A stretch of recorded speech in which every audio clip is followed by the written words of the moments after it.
ఎప్పుడైతే ధర్మం తగ్గి అధర్మం పెరిగిపోతుందో అప్పుడు శ్రీకృష్ణుడు మళ్ళీ ప్రత్యక్షమయ్యి ధర్మాన్ని స్థాపిస్తాడు. ఇలా శ్రీకృష్ణుడు ధర్మాన్ని రక్షించడం కోసం ప్రతి ఒక్క యుగంలో వస్తాడు.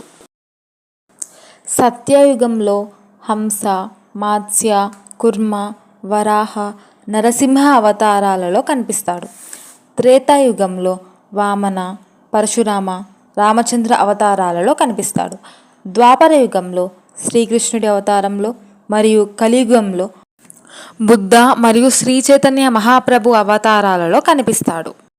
శ్రీకృష్ణుడు కలియుగం మొదలైన 4576 సంవత్సరాల తరువాత శ్రీ చైతన్య మహాప్రభు అవతారంలో కనిపిస్తారు.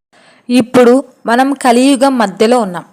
కలియుగం చివరలో అంటే ఇప్పటి నుండి 4,27,000 సంవత్సరాల తరువాత మనకి కల్కి అనే అవతారం కనిపిస్తుంది.